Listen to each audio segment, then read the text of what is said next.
Lonely Monk Productions.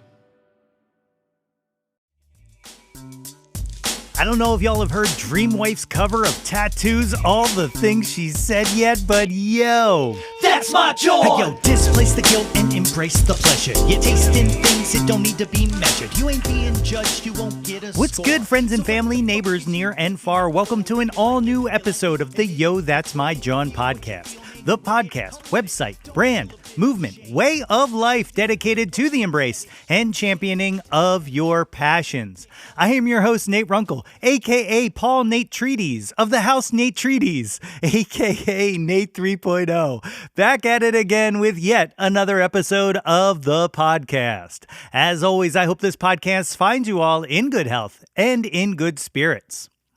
On today's episode, I chat with Craig Wedren about his life in music, how working and scoring TV and film grants him the ability to create without limitations, his latest album, The Dream Dreaming, and so much more. And that is coming up in a bit. But first, hey, how are we doing? Guess what? February is already over. We even had an extra day this year, and somehow that puppy flew right by, didn't it? If you haven't seen or heard on the socials, I've been playing out again more frequently, and flexing that muscle has been a whole heck of a lot of fun. Not just the playing, but the whole process, driving to the gig, the setup, meeting new people who just want to hear some music. It's been really great. Plenty of opportunities to see me on the stage coming up if you're into that sort of thing. My next gig is this upcoming weekend, Sunday, March 17th from 3 to 6 p.m. at Hares Hill Brewery for some St. Patty's Day shenanigans. I've been having an issue as of late getting the live stream up and running at my shows, but hopefully I'll be able to correct that. And if so, you can watch along on the Facebook page, the YouTube channel, on the Twitter X, or on the Twitch. These are words. These are words that we use in commonplace now, the Twitter X or the Twitch. So if you can't make it out, check those locations and tune in. I was super excited to chat with Craig for a whole host of reasons, but one of the main ones was that his latest album, The Dream Dreaming, is so far one of my favorite releases this year. It is a total vibe and absolutely the mood I have been in musically. That is to say, well, it's a bit of a dancer, isn't it? I've been noticing a trend of these explorations into dance albums as of late, some coming from places you wouldn't necessarily expect. Beyonce's Renaissance, the Robbie Williams-led Lufthouse project, Brittany Howard's latest, What Now?, the fantastic new Idols album, Tank. My God, that Kim Gordon album, The Collective, that just came out this past Friday. And then soon, the new release from Strand of Oaks.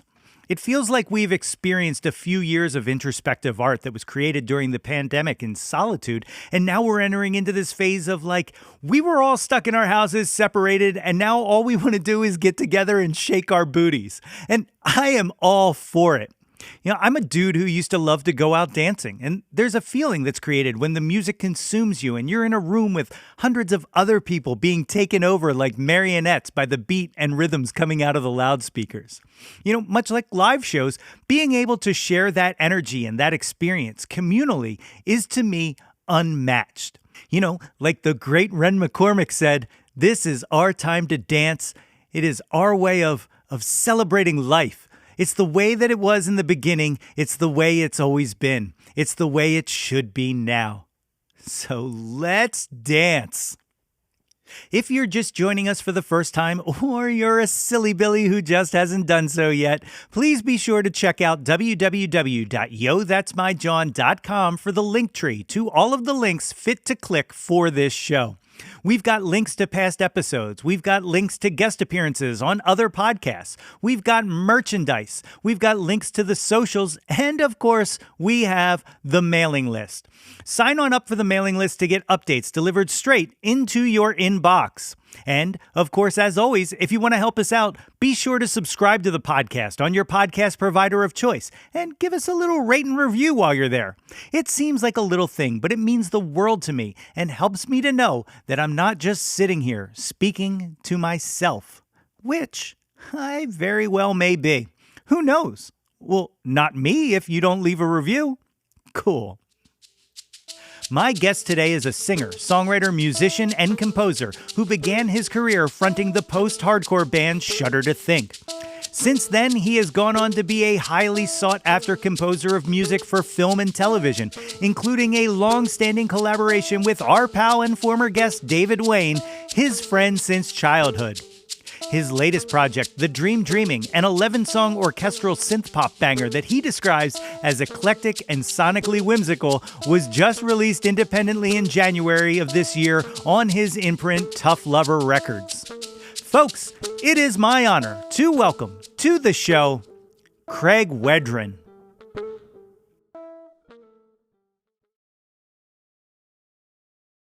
Ladies and gentlemen, I'm joined today by the great Craig Wedren. Craig, thank you for joining me on Yo, That's My Jawn. My pleasure. Thanks for having me. So I'm super excited to have you on here. You're somebody I've wanted to talk to for a very long time for a whole multitude of reasons, not just because you've come up on the podcast before when David and Ken were on to talk about. That's great.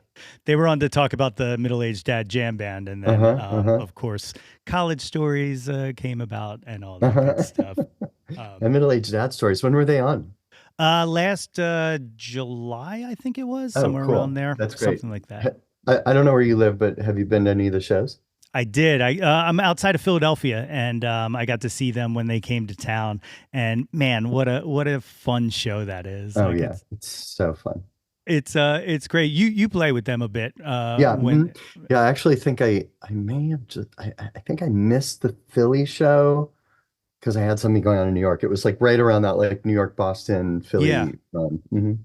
But I still think your autograph is on my tour poster, so that's all that matters. That's great. Good. Then I did my job. That's exactly right. And the other reason that I'm excited to talk to you, though, I had a moment. I do like these kind of deep dives of kind of studying and all, and I got a chance to read the Stereo Gum interview, which was phenomenal. And then I got done reading it, and I was like, "Well, what's the point of this?" No, but like, what do I have to add? But one of the things that came up in it that kind of shocked me for a few reasons is the heart attack in 2018. Yeah. I mean, believe me, it shocked me more than it's shocking you. I would guess so.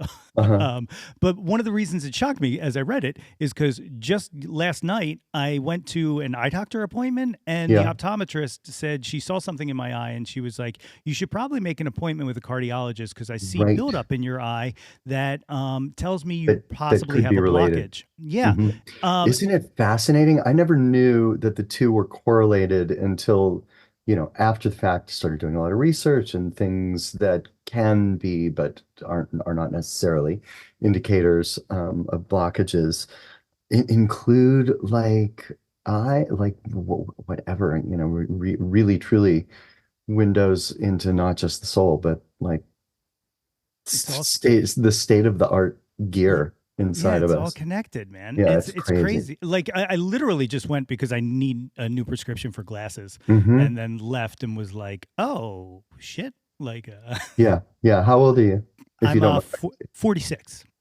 Right. So you're like just hitting that age and stage where you sort of kind of got to keep regular tabs, which I guess I was 40. What was I? 48 when I had a heart attack, and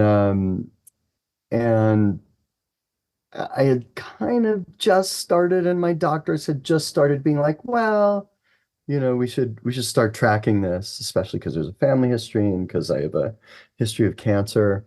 But nobody had any idea that it was quite as advanced and hardcore as it turned out to be. It was like 99% blockage and multiple arteries. It was really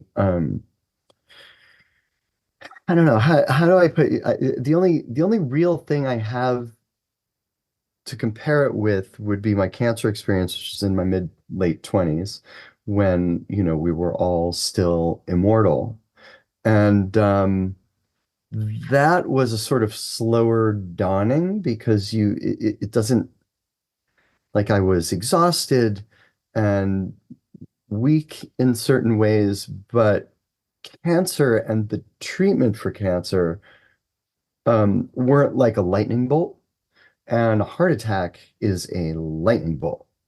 And so the suddenness of it, combined, I'm sure, with the age difference, being Yeah. older and a parent now and actually having things in my life that are more important to me than me changes one's perspective.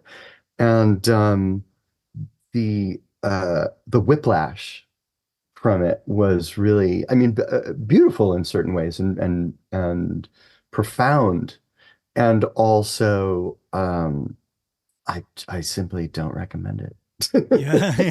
it. Well, I'd say hope avoid it if you can. yeah, I hope so. I scheduled an appointment almost immediately Yeah, because yeah. I'm also an anxious person, so like Hmm. now every single move I'm like, is that a what is that? Well, see, that's what I was going to say, but I didn't want to freak you out. It's like the main thing since having a heart attack is both sort of, a dilated sense of um, the the preciousness and fragility of everything, but also just, I'm like, I'm kind of a hypochondriac Jewish guy. So most of my like, what's that twitch? What's that itch?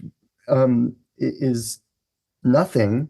But then after a heart attack and cancer, I don't have I don't quite have the confidence in my own insanity that or that it's only my imagination that I Right. used to. Yeah, Um exactly. so that's crazy. That's been crazy. And actually a friend of mine taught me this really cool thing. Um I was I mean, since we're going there, let's just go there. I was really like death tripping for a while, where every single, I would lie there awake at night. I'd wake up at 2 in the morning, which was around when I had a heart attack, and my heart would be racing, and I would be having the worst, not fantasies, nightmare fantasies about not waking up the next day. Even though I knew they were irrational, we have these thoughts deep in the night. And or like I said, just the regular kind of not exhaustion, but just like strain and stress from regular exercise. Um, sensations that I'm sure have always been there, but I'd never noticed or known to pay attention, thought to pay attention to before, are suddenly like, what is that? What's wrong? Um, and it was for maybe, I don't know, a year or two afterward, causing me a lot of stress and sort of deep darkness. This friend of mine was like, "Oh, that's an easy fix. It's a gratitude practice because you're afraid of, there's so much that you love in your life and so much about life that you love, um, that you don't want to lose, that you just need to sort of flip it and think about all the things that you're worried in the middle of the night about losing and never waking up to again, and just be thankful for those things. My son, my music, my wife, my life, my career, my friends, family, the whole thing. Very simple, very basic, but really helped right the vehicle. Yeah. Yeah. If you don't mind me asking, like that happened 2 years before the pandemic. Like, were Yeah. you like, like, was that just like a pile on? Like, I guess, Oh, that's interesting. That's very interesting. Um, no, in fact, I don't even know. I didn't really associate the two, but I was so busy when I had a heart attack. I was working on the TV show New Amsterdam.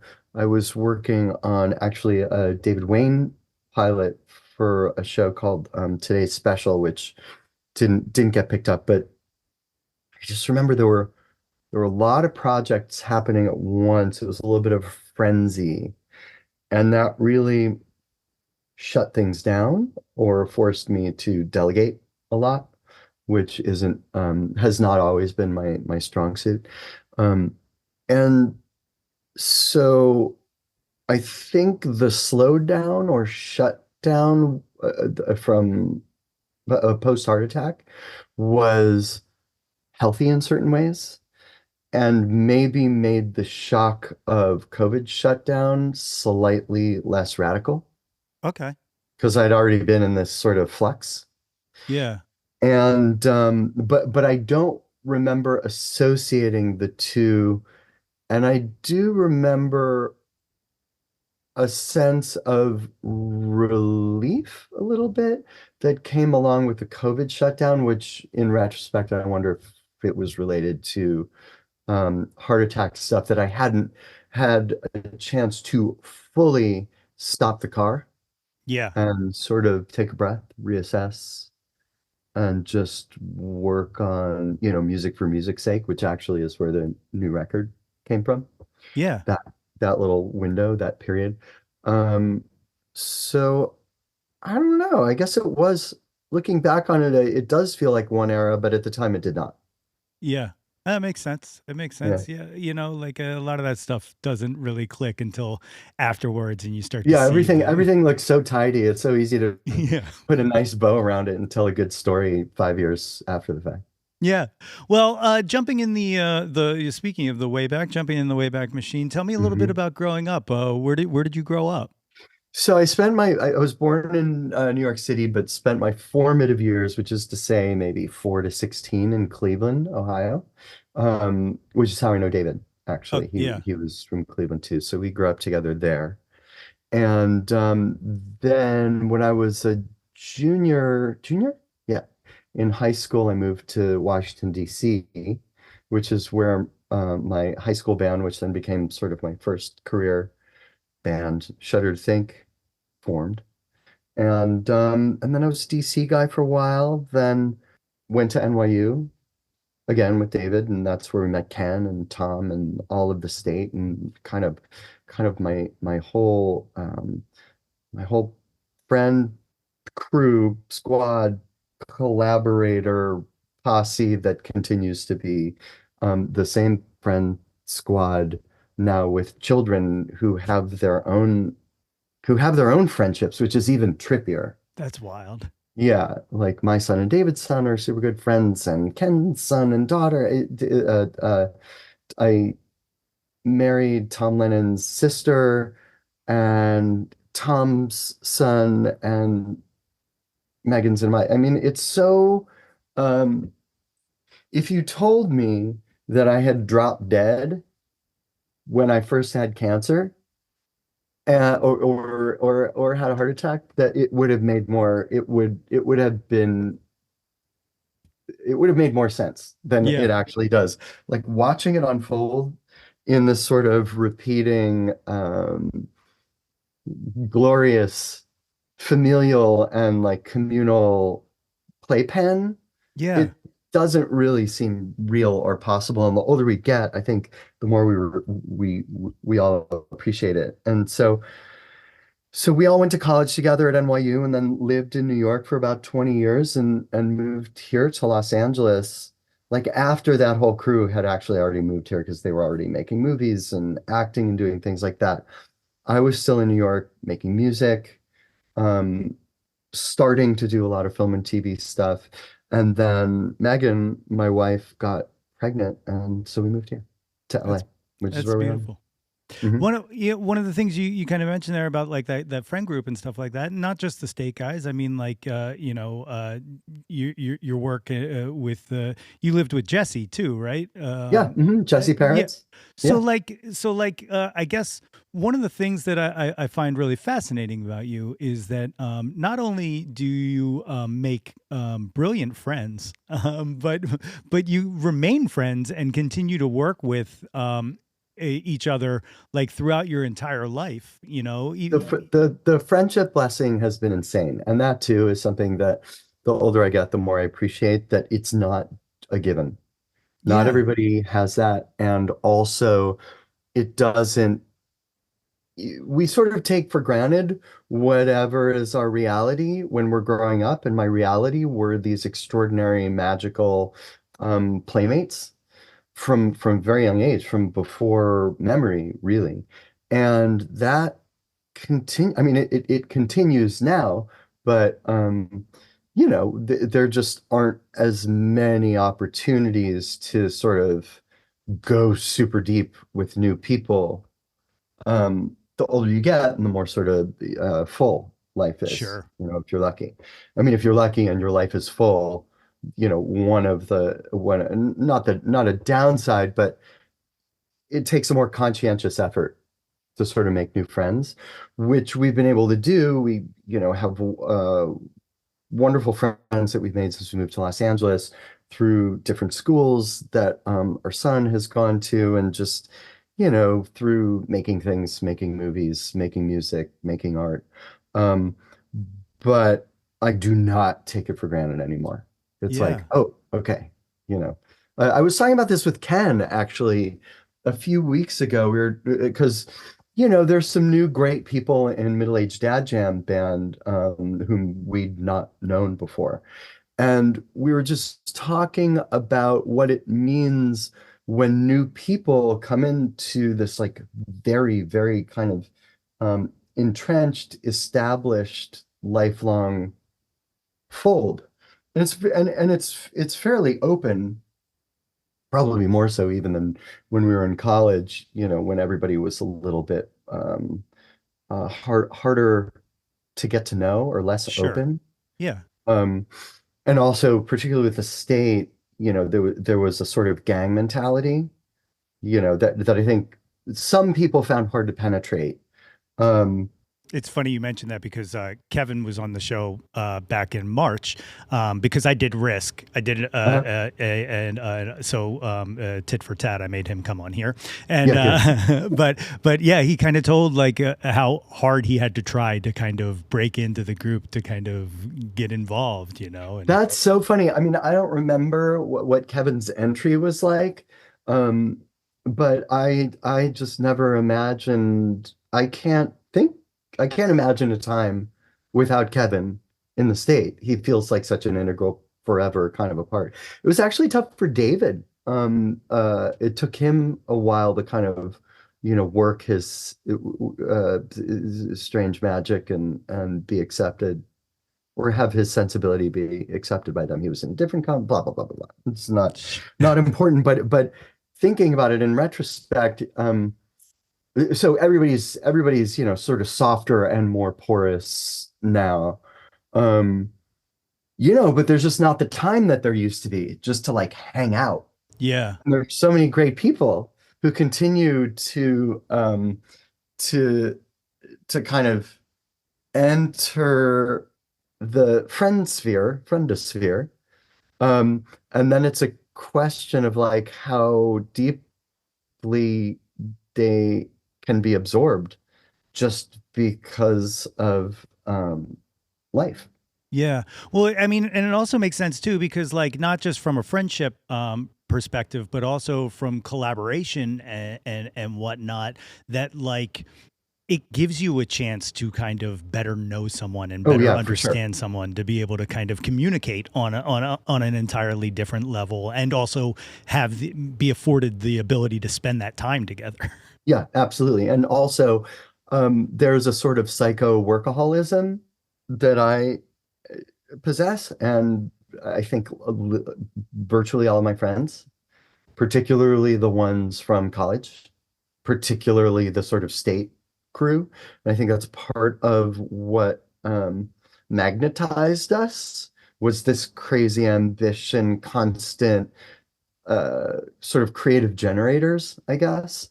Um, the ambition obviously is different than it used to be. Everybody's like pretty steady, stable, successful. But the the engine still just like runs um what is it like this sort of omnivorous curiosity or creativity. It's wonderful. Yeah. Because it's more fun now. Like I was talking about somebody with this the other day, this thing of like I was talking about it with my wife because she she's a producer. She does a bunch of different stuff. She runs the business side of my music stuff. She produces movies. She's done screenwriting before. She's produced this short film about a trans activist, poet, philosopher named Alok. And it's a wonderful movie. It was just at Sundance, did really, really, really well. Um, and I've been watching her. We're both kind of perfectionisty, or we both sort of wrestle with that. And watching the intensity with which she is doing her job, you know, A, reminds me of my own and all of our friends. And B, of course, I want her to be able to relax and enjoy what she does, right? And so we were talking the other day about how, like when I was in my 20s during Shudder to Think, even though I loved it and loved that band and loved the music that we made and loved, the whole world that we were sort of, a small planet in, the galaxy that we were a small planet in. Um, I did not, and I would not call that playing music. It was like working music. And I Okay. just realized, and I sort of realized in talking to Megan, I was like, oh, I play music all the time now. It's so fun. Like it's almost never, I mean, there's work because, because, there's a lunch rush and there are a lot of orders to fill out, but the work isn't in the cooking. It's just in um, the schedule. It's Yeah. just it's in the external demands more than the internal demands. And when we were young, it was like these internal demands were so intense. Um, I don't know what my point was, but probably just that everybody's chilled out a little bit, Yeah. which just makes it really fun to play together. Well, More I fun mean, probably than that. yeah, I well with Shudder to Think, like I gotta think once a label gets involved, the size of Epic, that also kind of contributes to taking some of the So it's for fun there and was it's like a lot of stress that I'm sure we expected, because we had all read all the books, the Hitmen and whatever other industry rock and roll deal with the devil kinds of tell-alls that we were super into at that time. So you know it's one thing to read it and it's another thing to experience it. yeah, And the experience of it, it's really just like it's just sort of a grown up thing, right? It's just a rite of passage. It's like you get a job. It's a yeah, job. People have invested an enormous amount of money into this project, and there are times and places that you have to be. And it was a shocker. That was a it was it what we in the end it was very clear which things we didn't want to do. yeah, And that was like part of the transition into film and TV, is that we just didn't want to be on the road all the time. And we didn't want to have to be working exclusively with each other, exclusively on Shudder to Think music all the time. Um, and it was still the 20th century. It's like now it's much more common for artists to do 50 different things. yeah, You do movies, you do TV shows, you make records, you produce, you write with other people. It's kind of the only way to cobble a career out of music at this point. But then, even through the 90s, there was still this kind of rigidity about like maintaining fidelity to your band or to yeah. like this or that um, Well, even kind not of just the band. Like I just talked to somebody recently about this, but like the idea of like jumping genre or yeah, even kind of like trying something different was yeah, so revolutionary. Where now like there's albums where people are jumping song to song that doesn't yeah. thematically And I think sound like that's the just same. that. I think that's like the upside of streaming, is that everybody listens to, starting with the iPod. Everybody listened to Johnny Cash and The Clash and Beethoven and Joni Mitchell, and whatever. And it just wasn't so the new or younger artists, they're just not tripping about that. Yeah. But it was such a drag. It's almost impossible to overstate what a bummer it was. If like I was saying, if you're sort of an omnivorous creator type. Yeah. And I think what happens with most musicians and probably artists in general is like once you get past your teens and maybe early 20s, where, maybe in your teens you're still kind of self-identifying or trying to figure out who you are, what you believe in, and what you love and hate. Um, at a certain point, you realize it's all just music. I actually just love music and kind of want to explore it all. And that's the point past which I often wonder about and in a certain way admire people I know or artists that I love who get wildly successful for a specific sound and then somehow have to figure out a way to stay interested in that for the rest of their career, for the rest of their lives. Yeah. I Uh, mean, to that point, I look at someone like Jack White, like the yeah. White Stripes, it was brilliant in its limitations, but also he's too brilliant to be limited by that for Oh the yeah, rest for of his sure. career. You know what Hmm. I mean? Like, but it I think he's done a great job actually of staying true yes. and staying Jack White. Although, I think some of his best stuff have been the more recent experimental records. And I know that n not all White Stripes fans feel the same way. Well, it's so funny. Every season there's something that seems to come up in every interview. But I just talked to somebody where I said I'm one of those weird people who likes the Raconteurs more than I like the White Yeah. Stripes. I just think like sonically the stuff that they did was just phenomenal. Yeah. And my favorite Jack White track of all time is that goofy Bond theme he did with Alicia Keys, "Another Way to Die." Like Yeah. it Yeah. just Yeah. like that's what I want from like it's so bombastic but also Right. still like minimalist in it. Yeah. It's crazy. But what you were saying about TV and film absolutely makes sense to me then. Like that pivot because you get to each project do something different. Like it's like acting. It's like, well, Yeah. now who am I this week? Yeah. I mean, the way I describe it is it's like I get to musically horror around. And especially coming from 20th century band fidelity mentality, it's still just such a treat and such a pleasure to know it just keeps everything novel because you get to switch it up.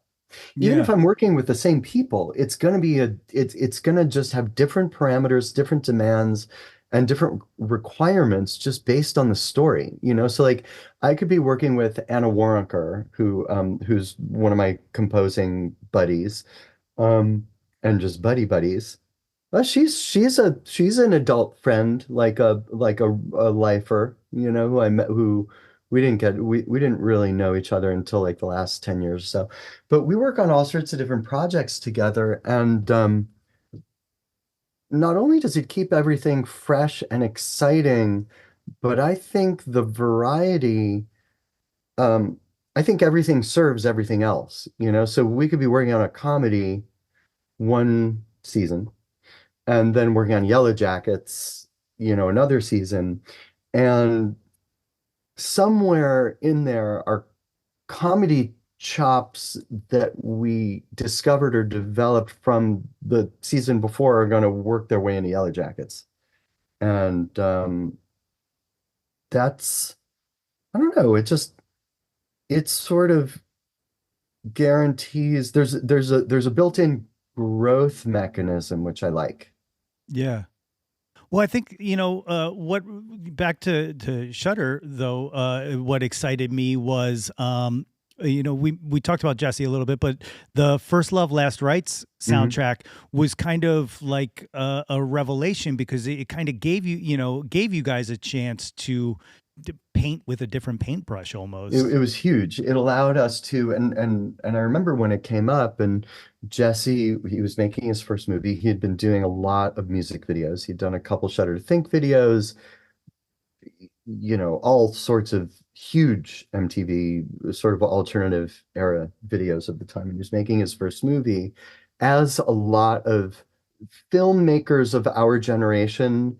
There was this great moment in New York City, in like New York indie film in the mid late 90s, where Jesse Peretz, Lisa Cholodenko, um, they were all sort of getting their start, and we were shifting from being a band to being a scoring band.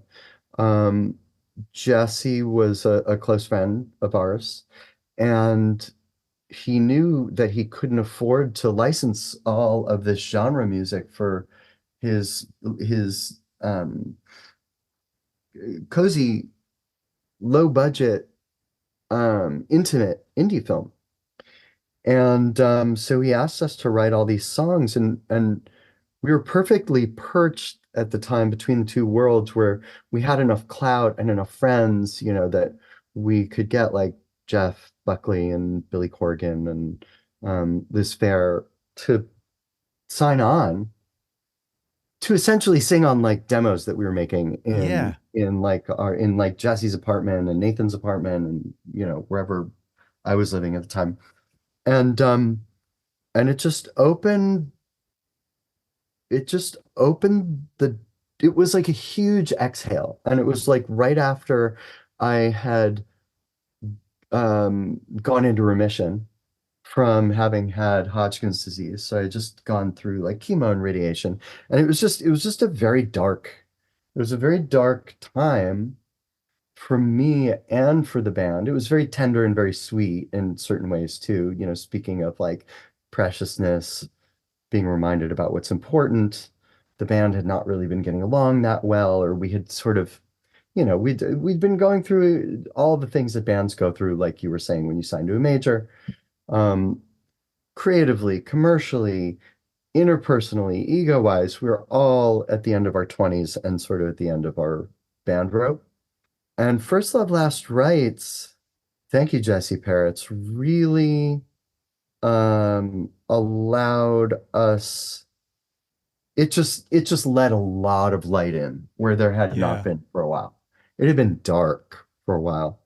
And it was just such a gift. And then it allowed us to do all these other, like Velvet Goldmine, Todd Haynes movie, and like I said, High Art, Lisa Cholodenko's first movie. It was a gift. Yeah, the that soundtrack, like and like John Doe and like Yeah, well, fucking so Xander, and um, like it's crazy. yeah, it's crazy. It was crazy. Wait, how did we get in touch with John?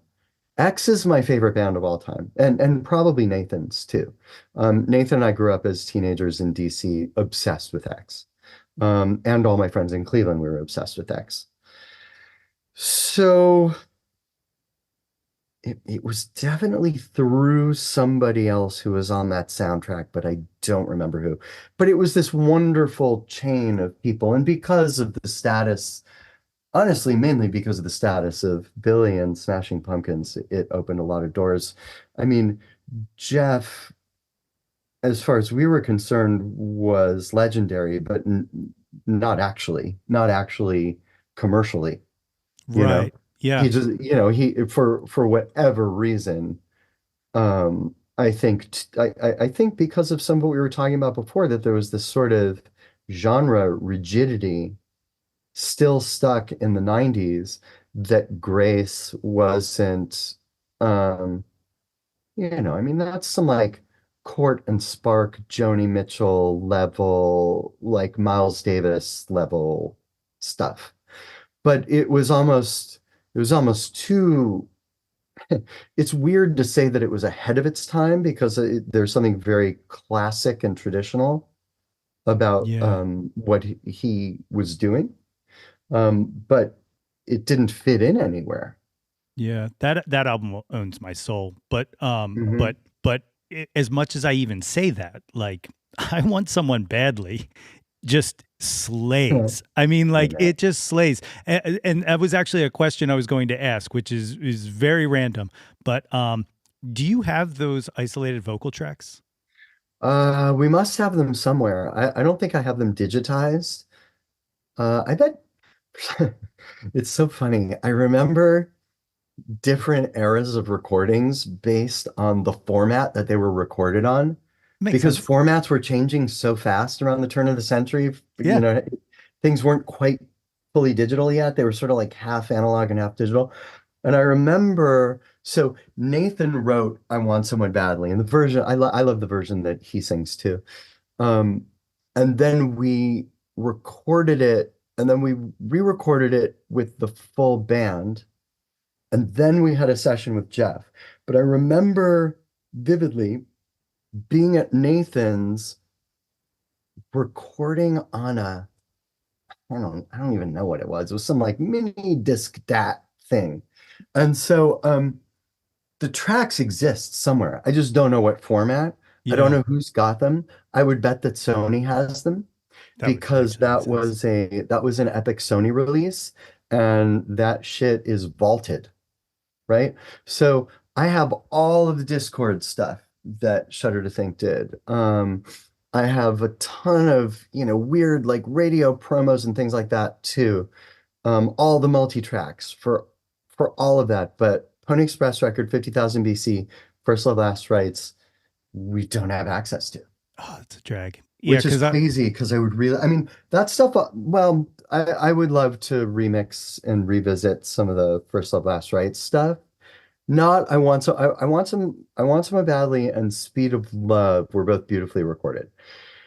But a lot of that record we really did super fast just as home recordings, and it would be great to be able to kind of fix a few things, not yeah, re-record, just like mix them properly. sure. But I don't know where that stuff lives. I imagine it's Midtown somewhere. It figures. Hmm. It figures. But so the new album, the Dream Dreaming. I was telling you before we even started this that like. One of my ongoing themes, another one of those things this year is that like because we don't buy music anymore, we don't get Yeah, to sit with music as much. yeah. And what I realized a few weeks ago is that that's my own fault. That's like having a cake in front of you and being like, well, I have to eat the whole cake. I'm sorry. I can't just savor it or whatnot. So I'm starting to like sit with albums again. And That's amazing. I've been nonstop listening to this album for, since it came out. Was it a week ago or 2 weeks Yeah, yeah, it ago? was a week. Yeah, I think a week and a couple days. Yeah, and it is such a beautiful vibe. Like it, you can kind of hear what you were talking about earlier about enjoying making music. Yeah. Like it definitely comes across because it feels very meditative and very freeing from track to track. And so, how much do you love this album? Because I'm, I'm in love. I love this record. I mean, I feel really good about it, and I can say that now that it's out. There there was a minute where I wasn't going to put it out. I finished recording everything, and as is often the case with uh project completion, by the time you get near the end, there are like five new things that are more exciting and thrilling, Yeah. it's the new cake or the new whatever it is. And my wife was like, you put that record out," and she loves the record, and she's like a melody and lyric girl. She's like an 80s girl. So I really trust her ear when it comes to songs, like songs that get stuck in there in a good way. Yeah. And so I just kind of squeezed my eyes shut and put it out. And I can't believe that I was ever thinking that I wouldn't, because I love the record so much. And I feel like it's um,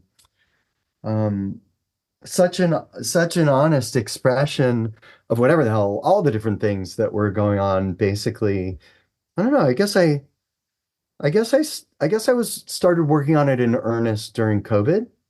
And it was sort of it was like getting to travel anywhere I wanted to travel in my imagination when we were all in fact grounded and couldn't go anywhere. Yeah. Um, so one song is me and Megan in New York, and another song is summer camp when, when David and I were 12, and another song is Shudder to Think, circa 1996. Not consciously, just again, in retrospect, now that we can put a tidy little bow and frame around it, um, kind of stepping back, I'm like, oh, that's really interesting. And then all of these more synth poppy things started coming out toward the end. It was sort of more, I guess, band-y, for lack of a better word, even though I was playing most of the instruments on it. Um, it, you know, guitar, bass, drums, piano, vocals. And at a certain point, it seems like I got sick of that because things started becoming much more synthy and dancey and poppy and less introspective. And then which is, I'll just say, it kept changing shape until it was done, and I decided it was actually an album rather than just like a series of songs, which is how I started doing it. I was like, oh, Yeah. I'll just do singles. Part of my thing, and it ties into sort of what we were talking about in terms of the frustration that Shudder to Think was feeling toward the end of the 90s, that stuck feeling is is shoot, I lost my train of thought. We're talking about the record and the thing and the pen and the fun. We feel stuck, and then we get to do whatever we want. And then oh, right. So I knew I just wanted to make music, and I didn't want to have to fit thematically or aesthetically into a single cohesive whole. So I was just working on everything as, you know, each song could be whatever it wanted to be. Yeah. Um, but then at the end, it's like all your kids are radically, weirdly different, but it turns out that they're all related. It's all one family, and that's kind of how it wound up with the Dream Dreaming. Yeah. How much did working with Paul Cartwright doing the strings kind of tie it together? Because I Well, feel it like was they're insane, those arrangements. They're so gorgeous. Um, I had my friend Joe Wong, who's also a wonderful composer and musician who just put out a beautiful record last week too. Um, and Paul did strings, I think string arrangements for his record also. So Joe had introduced me to Paul. Joe and I were collaborating on I think a couple film scores a bunch of years ago, and he was like, "Oh, we got to bring this guy Paul in. He's just sick violin and viola guy." So he came in, and he was just one of those people, speaking of like Jeff, there are certain people who channel music. They're just like weather vanes or lightning rods or I don't know. They are somehow able to seemingly effortlessly translate the cosmos through whatever their instrument is. Mhm. And Paul was one of those people, and I just knew that whatever I did next after this soundtrack that Joe and I worked with Paul on, I just knew I wanted to do something with Paul. So rather than, especially because, I'm not working with much of a budget, it's all pretty DIY and independent, the Dream Dreaming, as opposed to, some of the film and TV stuff I get to do where everybody gets paid and it's very Sure. sweet. Um, but I figured, especially with Paul, because I wanted his soul and his vision on this record, that I would just send him stuff and literally let him do whatever he wanted to do. So he would just do whatever arrangements he wanted and send them back to me. If I had notes on them, I would give them. But generally speaking, I was like, do the thing that you think is right. Like do that stuff because I trust you. Yeah. And 90% of it was just, first, I wouldn't say first thought, best thought, but his first whack that he would send back to me, and it was like, yep, it's going in there. I think he even thought, and who knows, this might freak him out, I'm not really sure. I think he even thought I was going to do a lot more editing and maybe note giving, but there was just something so generous about these string arrangements and the playing that I just didn't want to fuck with them. They had soul and they had vision, and there's in some cases like a real maximal quality to them that goes with the um ebullience, I guess, of the songs. Hmm. I think partly because we were making it during lockdown, so there was just this sort of need to bust out and get messy in a good way. Like let's use all the colors in the crayon box.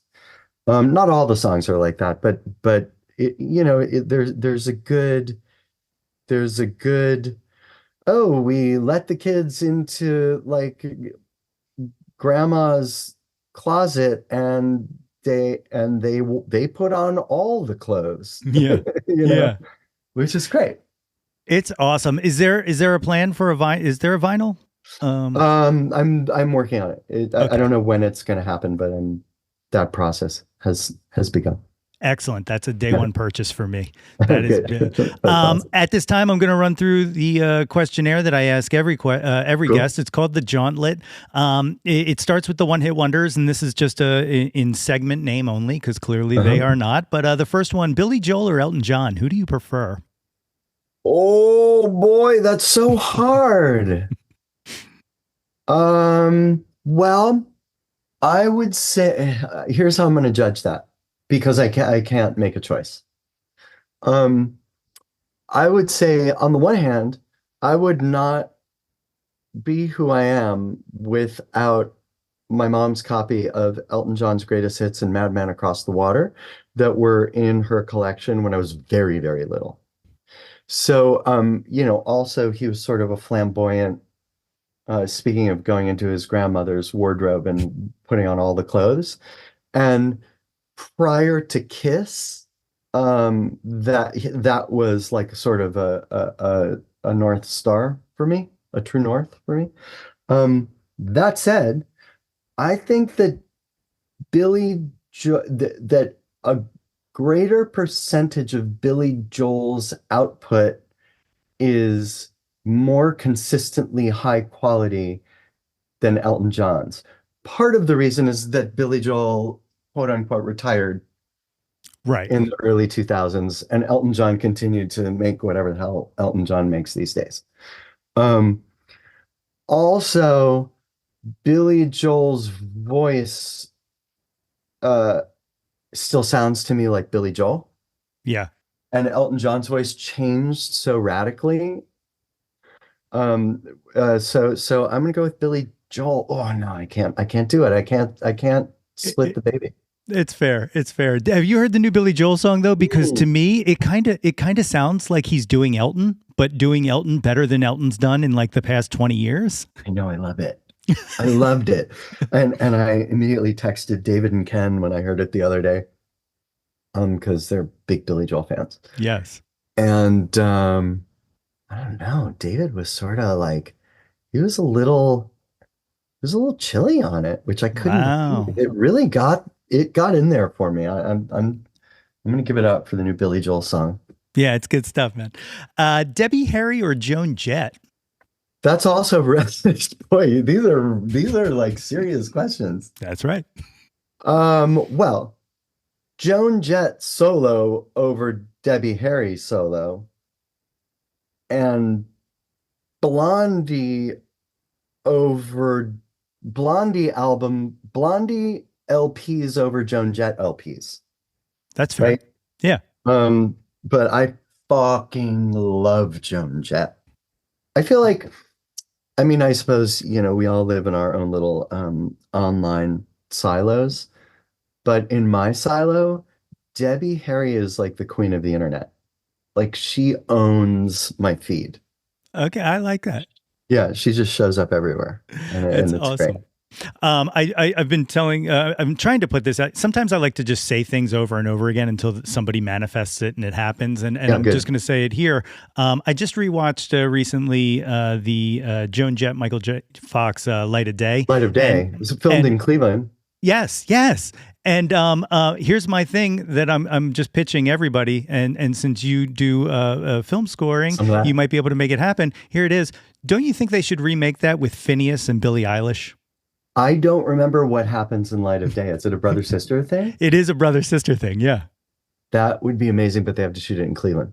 Yes. Well, 100%. Yeah. I would have it no other way. I'm gonna rewatch Light of Day with that in mind.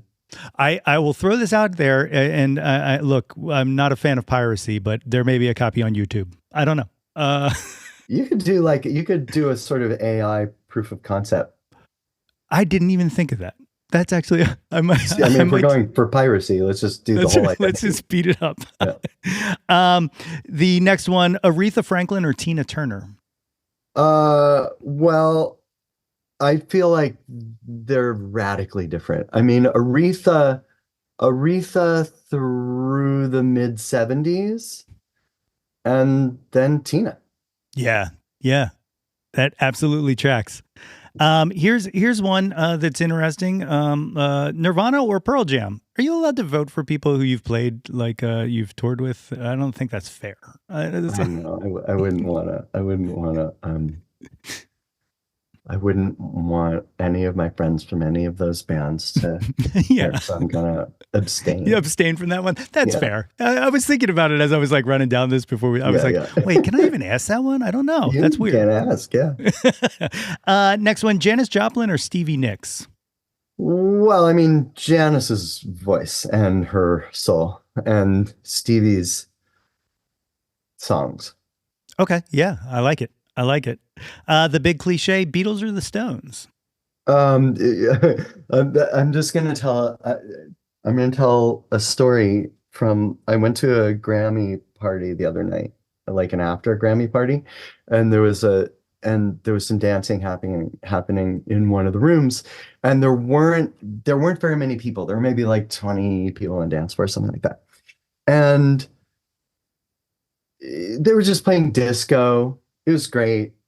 I was going off. I wasn't really paying attention to my limbs, and I accidentally smacked somebody in the ass. And it happens when you're dancing. Like I couldn't see them. My hand like flopped backward, and I smacked somebody's butt. And I turned around to apologize, and it was Paul McCartney. Oh my goodness. Oh, God. And I was very freaked out. I was really happy. It was like, yes, of all the people on earth that I get to spank tonight accidentally, it's Sir Paul. I mean, so I can't make that choice. I feel like those bands are so radically different, and that they feed different parts. They fill different Yeah. needs. But the Rolling Stones, along with X, are probably the band that's given me the most pleasure in my life. So, I mean, I guess I'll go with Rolling Stones just because, like, they're so deep in my DNA. Yeah. But the Beatles have better songs. I mean, like, straight up. Yeah. Like, all the way through. Their songwriting chops are unparalleled. With the Stones being that pivotal in your life, do you have you heard this conspiracy theory that Graham Parsons wrote Wild Horses? I think I've heard like something about Graham Parsons' involvement in like that whole era. And yeah, it's interesting. It's interesting. What do we think? I could see that he helped. I just can't see, like, what are you gonna do? Like, just give away Wild Horses? You're not giving that away. You know what I mean? So. Like, well, but also, isn't the story that it was like Marianne Faithfull in the hospital after an overdose were the lyrics for that? Yeah, but if you bust out the red string, there's something about Graham Parsons' sister and tied to horses. I don't know. It's very interesting. It's a thing. It's a Did thing. you listen to the new record? I did. I actually really like it. It made my top 30 last year. Oh, right on. Yeah, I think it was actually number 30, but still, it That's made fine. That's fine. like That's pretty good for look, I'm not gonna lie. The fact that I liked the Stones album in 2023, it's pretty insane. Yeah. it's incredible. Uh-huh. And to end with the Muddy Waters track, made me cry. Like it literally made me cry because I was like, oh my god, you guys are literally you're done. Like you can't do anything after that. That's it. That's the Did, swan song.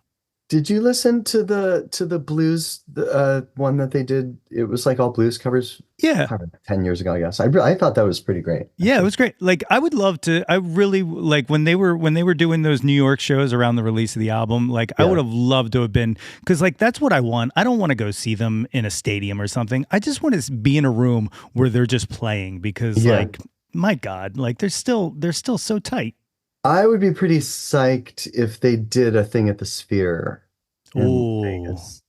I feel like yes, they could do something kind of special there and make that work. I hear the sound in that room is It's incredible. insane.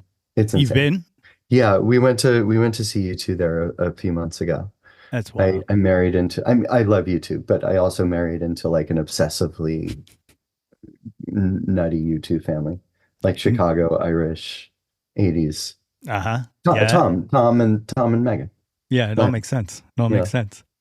The last one of the one hit wonders, a Bohemian Rhapsody or Stairway to Heaven? Oh, let's just go with Bohemian Rhapsody just because it's so audacious. Yes, yes, It's absolutely. audacious without being overly serious. I like it. It's Whereas true. Stairway to Heaven's pretty serious, Yeah, yeah. even though I fucking love it. The back half of this is the top 10 countdown. We use Jawn in Philadelphia to mean whatever you want it to mean. It doesn't have to be music; it can be anything. As a matter of fact, your good pal Kevin Allison said it best when he introed me for my Risk performance, and he said Philadelphians use the word Jawn like the Smurfs use the word Smurf. So think of it in that in that concept. But it starts with the first Jawn. What was the first thing you were obsessed with when you were a kid? Elton John. It goes back to the greatest hits and Man Man on the Water. Yeah, Yeah, yeah. I But, dig it.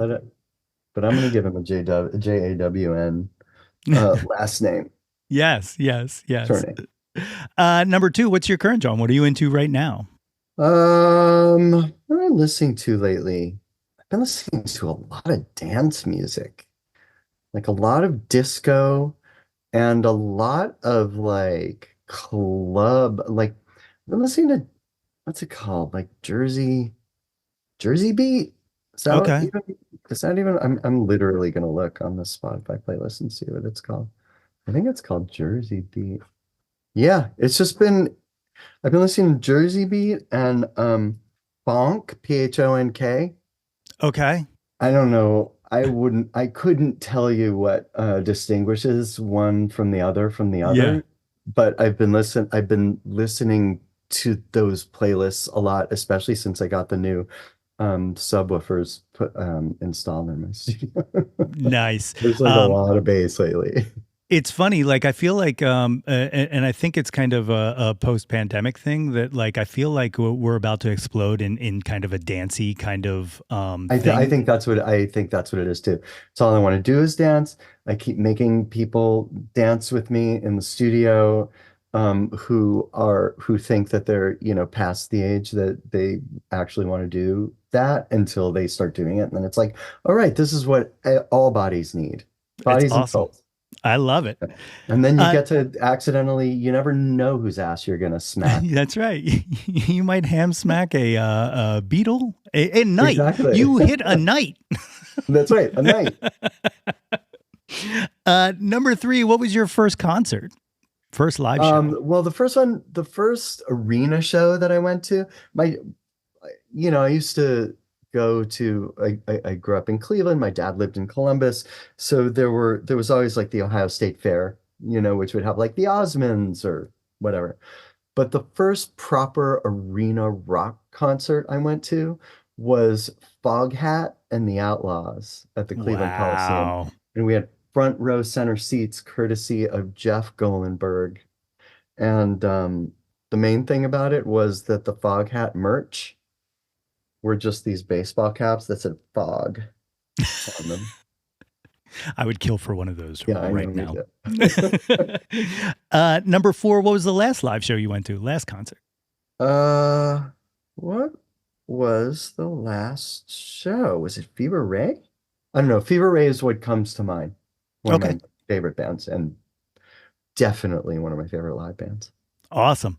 Yeah. Oh Number, no, it was Joe Wong. I went to see my friend oh, Joe Wong for his record release party at Hollywood Forever Cemetery, and it was beautiful.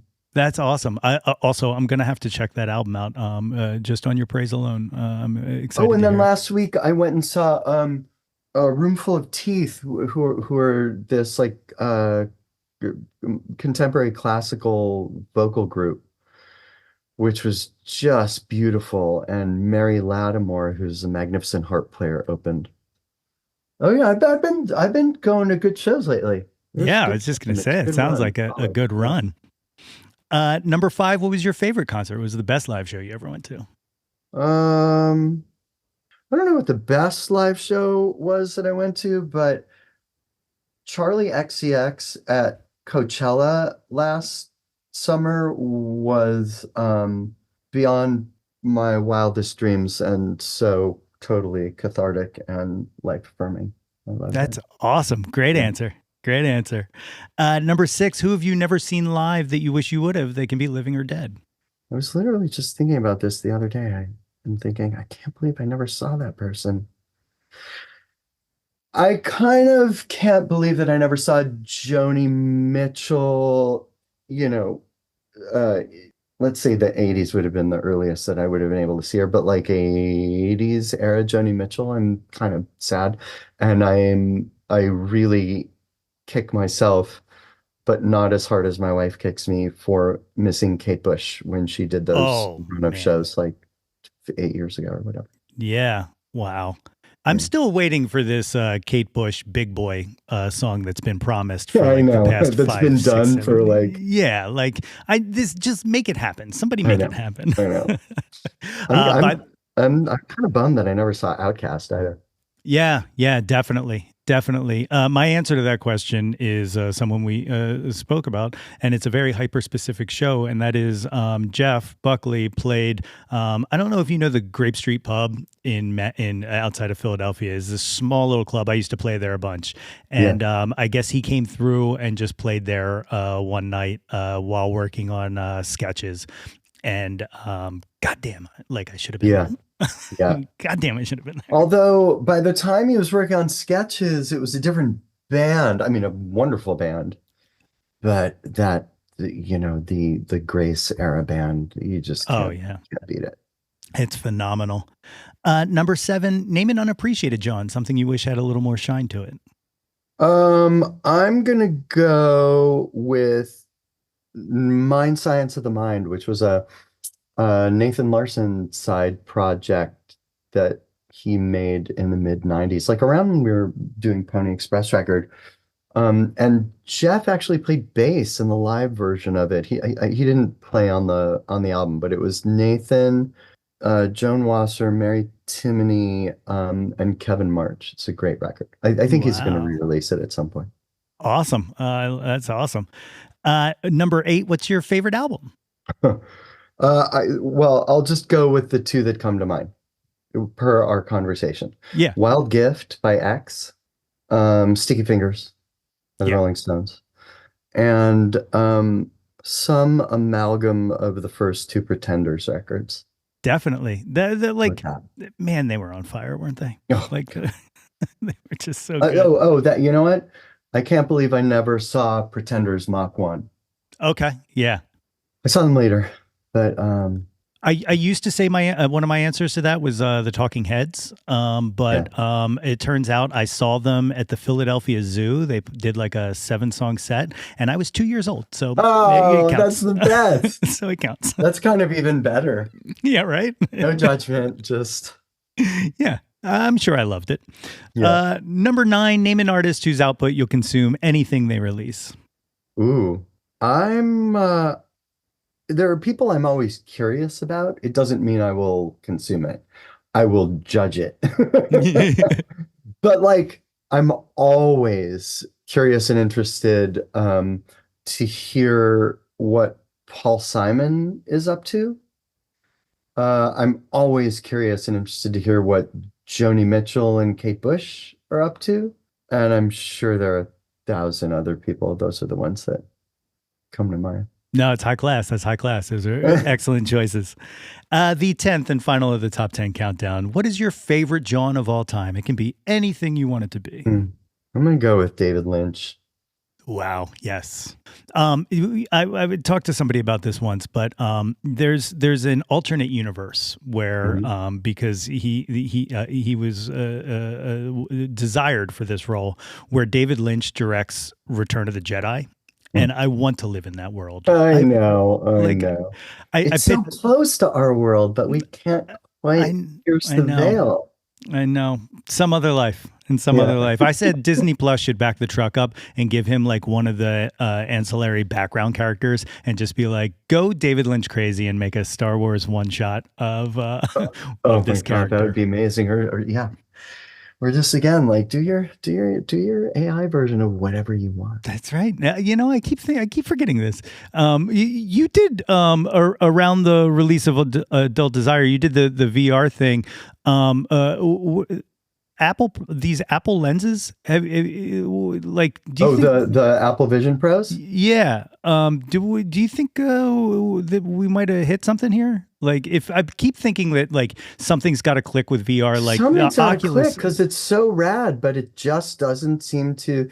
I've heard different people talk about it, and they're like, nobody wants to wear those things on their face. It's not going to help anybody get laid, you know?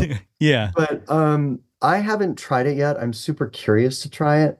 My former assistant, who's a wonderful composer and musician in his own right, Matt Wang, he sent me a link. Like Moog has made this whole crazy virtual synth music making modular thing that only exists in Apple Vision Pro that I'm super curious to try. Yeah. But I also have a feeling it's going to be one of those things where it's cost prohibitive, and if it doesn't click, then like nothing new and exciting is going to happen. Yeah. I'm hoping personally that it does click, and then I can take all the VR stuff and 360 stuff that I did from my last two records, Adult Desire and Wand, and just like have somewhere that it can live, that it's like accessible and available to people, because I think that would be really fun. Well, you know, I'm sure at launch now that Apple needs things for people to do on it, you should partner with them, and then maybe you can get one for free. I like your thinking. I like this. So I'll tell them you said so. Yeah, let them know. I hold sway. Tim Cook, good friend of mine. Yeah. So you said vinyl possibly on the way, or on the way, is starting on the way. Any chance of touring on this, or? Yeah, sure. There's always a chance. There would need to be some level of demand just because of the logistics of it. Mm-hmm. I would love to play some shows around it. Realistically, at this point, they would probably just be solo shows, just me adapting the material, for a one-man situation. But particularly with this record, I would love to do it properly. Full band, full production. But there would need to be some financial backing. Sure. Because I don't want to siphon my son's college fund to play a show. To rock. Yeah. I get it. So if anybody wants to track you down on the internets, what's your best way to track? I'm just the usual places, Instagram, and I don't know if I have a Threads thing anymore, or a Threads thing is the new thing, or a Twitter thing anymore, or whatever the hell we're calling it. Yeah. And it's all just Craig Wedren, at Craig Wedren. That's awesome. Thank you, not just so much for doing this, but for creating so much incredible music and just everything you've done throughout your career and will continue to do, because you excite me. I find you incredibly fascinating, and you are responsible for one of my favorite songs of all time, and it's a snippet. and it's literally just the theme to Stella. It just fills me with joy. Oh, It absolutely fills me with joy. thanks, man. I love the theme to Stella. There's so many little things like that, like theme to Stella, state theme, the Rainy Days theme. I want them to exist on platforms, but they don't, and I got to figure out who to talk to about permission and things. Because Yeah. Well, in researching this, I was happy to find that Higher and Higher is streaming, and that also filled me with so much joy because, like, I don't know what you captured on that, but it is perfect. It's the perfect encapsulation of that film. It just is so good. Thank you. That was just Teddy Shapiro and I had a moment, and I mean, when we work together, we have moments, but I mean, that was just one of those good moments where we looked at each other and we were like, mm-hmm. Yeah, it's perfect. So again, thank you so much for taking some time and chatting with me. It's been a pleasure.